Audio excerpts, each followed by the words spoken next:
నటుడు నాయకుడు ఈ రెండు పాత్రల్లో పవన్ కళ్యాణ్ గారు ఎట్లా ఉంటారు? నటుడుగా ఆయన ఎలాంటి వాడో మొత్తం అంత జనాలకి రెండు తెలుగు రాష్ట్రాల్లోనే కాకుండా ప్రపంచం మొత్తం ఆయనని తెలుసుకున్నది. కానీ నాయకుడుగా ఆయనని అందరు ఏమనుకున్నారంటే కొంతమంది వాళ్ళు వ్యాఖ్యానించినట్టు, అంటే శత్రువర్గాలు వారు ఏంది ఆయన ఎప్పుడో అట్లా వస్తాడు, ఒక గంట సేపు ఉంటాడు వెళ్ళిపోతాడు, ఈయనేం చేయగలుగుతాడు రాజకీయాలనేసి మాట్లాడారు. అయితే నా ఉద్దేశం ఏంటంటే అవకాశం వస్తే ఏం చేస్తాడో రేపు తెలుస్తుంది. ప్రమాణ స్వీకారోత్సవం మీరు అడిగారు కదా, నేనైతే అనుకుంటున్నా చంద్రబాబు నాయుడుకు ఉన్నటువంటి అపారమైనటువంటి ఎక్స్పీరియన్స్ ఆయన స్థానంలో ఆయన ఉంటాడు నేను అనుకుంటున్నాను. ఈయనకు ఉప ముఖ్యమంత్రి ఇస్తారు, అట్లాగే మన యొక్క రాష్ట్రానికి సంబంధించినటువంటి మన లా అండ్ ఆర్డర్ని మెయింటైన్ చేసేటువంటి హీరోగా మరి ఆ పదవి కూడా ఆయనకి ఇస్తాననేది నేను నమ్ముతున్నాను.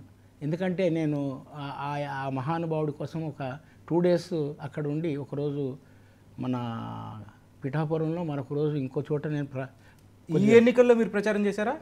ప్రచారం చేసి వచ్చాను. అయితే మన కూటమి గెలవాలి, ఓటమి పాలు జగన్ పార్టీ కావాలని పాట కూడా రాసి పాడాను అక్కడ. అయితే నా ఉద్దేశం ఏంటంటే పవన్ కళ్యాణ్కు మొదటి నుంచి కూడా నేను గమనించింది, ఆయన చెప్పిన విషయాలతో పాటు గద్దర్తో నాకున్నటువంటి సన్నిహిత సంబంధాల ప్రకారం ఆయన గద్దర్ కార్యక్రమాలు ఎక్కడ జరిగినా కూడా అద్భుతంగా వెళ్ళి దాన్ని పార్టిసిపేట్ అయ్యేవాడంట చిన్నప్పుడు. ఇప్పుడు జనసేన అనే పార్టీ పేరు పెట్టడానికి కూడా ఇన్స్పిరేషన్ ఏంటంటే ఒక పాట ఉంది మన జననాట్య మండలం, పోరాడరో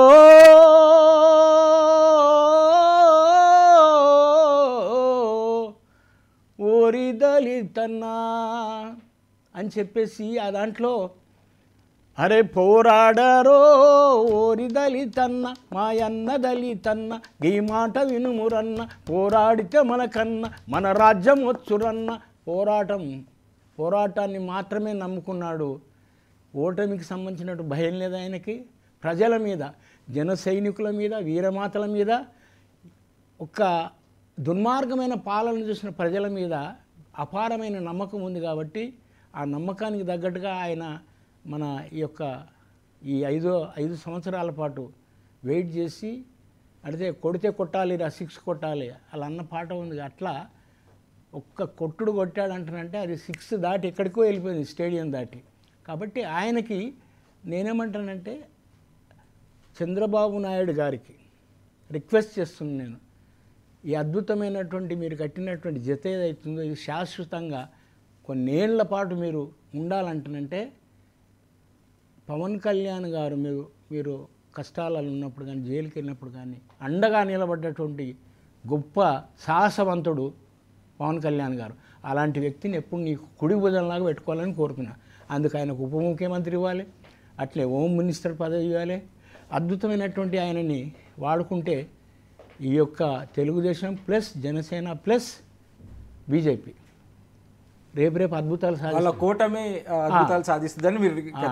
సార్, పవన్ కళ్యాణ్ వ్యక్తిత్వం గురించి, మీ పరిచయం గురించి, పవన్ కళ్యాణ్ వ్యక్తిత్వం గురించి మీరు ఎట్లా ఆయన అభివర్ణిస్తారు? ఒక విషయం సార్, పవన్ కళ్యాణ్ నేను నటుడుగా కంటే మానవతావాదిగా ఫస్టే గుర్తించాను. ఎందుకంటే ఆయన ఖుషి సినిమా హిట్ అయిన తర్వాత ఆయన స్వయంగా తన దర్శకత్వంలో ఒక సినిమా చేయాలని అనుకున్న ఒక కథ అనుకొని దాంట్లో ఆ భాగంలో ఒకసారి ఏలే లక్ష్మణ్ అంటే తెలంగాణ రాష్ట్రానికి అద్భుతమైనటువంటి చిహ్నాలు తయారు చేసినటువంటి వ్యక్తి, అటువంటి వ్యక్తి గ్యాలరీకి వెళ్ళేవాడు. ఆయన చిత్రకారుడు కదా. ఆ గ్యాలరీకి వెళ్ళేటప్పుడు అప్పుడప్పుడు వెళ్ళి ఆయన అవన్నీ చూస్తూ ఒకనాడు ఏమన్నా, చూడు లక్ష్మణ్, నేను ఒక సినిమా చేస్తున్నాను, నా స్వయంగా నేను డైరెక్షన్ చేయాలని. హైదరాబాద్ స్లాంగ్ మీద మంచి పట్టున్నటువంటి ఒక కొత్త వాళ్ళని నేను అంటే రచయితలుగా, గేయ రచయితలుగా పరిచయం చేయాలనుకున్నప్పుడు ఎవరైనా ఉన్నారా అంటే ఆ లక్ష్మణ్ అంటే ఆయన నా పేరు చెప్పాడు. నా పేరు చెప్పి ఉన్నాడు సార్ ఇలా మాస్టర్జీ అని ఉన్నాడు, మేము ఒకనాడు ఈ బయట అందరికీ పాటలు వినిపించాలని కొన్ని పాటలు ఆయన రికార్డ్ చేశానని చెప్పి నా పాట ఒకటి వినిపించాడట. అదేంటంటే హైదరాబాద్కి సంబంధించినటువంటి అదే చలో మియా చాదరు గట్టు ఆయా తేరా అడ్డికి మెట్టు చెలో మియా చాదర్ గట్టు ఆయా తేరా అడ్డికి మెట్టు ఇదే మన హైదరాబాదు జర చూడర చూడు నవాబు లాగిరి జాగీరు జర చూడర చూడు అరే పాతాపట్నం కొత్తపట్నం మధ్యలో బారేది మూసీ నది అరే మధ్యలో బారేది మూసీ నది కౌతలొడ్డున జర చూడర చూడు చార్మినారు కట్టడమంట జర చూడర చూడు పక్కా పొంటే మక్కా మసీద్ ఇట్లా అద్భుతం మొత్తం ఒక రైన్ హైదరాబాద్ ఎట్లా ఉంటుందో ఆ పాటలు మొత్తం చెప్పాను అనమాట. అది విన్న తర్వాత చాలా బాగుంది, ఆయన తీసుకురమ్మని చెప్పి పిలిపించారు. 2001 నాకు బాగా గుర్తు, జూన్ 14 తారీఖు అనుకుంటా, ఇదే నెల అనుకోండి. అప్పుడు పిలిపించినప్పుడు నేను వెళ్ళగానే మొట్టమొదలు సినిమా హీరో అంటానంటే ఎట్లా ఉంటుంది నేను గమనించి చాలామంది అప్పటికే చూస్తేనే కొంచెం పోజ్ మెయింటైన్ చేస్తారు. ఫస్ట్ వెళ్ళగానే బయటకు వచ్చి మమ్మల్ని ఇద్దరిని లోనికి తీసుకెళ్ళి మాస్టర్ బాగున్నారా, అప్పటికెప్పుడుకో ఎంతో పరిచయం ఉన్నటువంటి వ్యక్తుల కూర్చోండి ఎలా కూర్చోండి అనేసి చెప్పి కాఫీ తాగుతారా టీ తాగుతారా. ఒక మనిషి యొక్క గొప్పతనం ఎట్లా అంటే సార్, ఇంటికి వచ్చినటువంటి వ్యక్తులని ఆదరించే దాన్ని బట్టి అతని యొక్క తత్వము అతని వ్యక్తిత్వం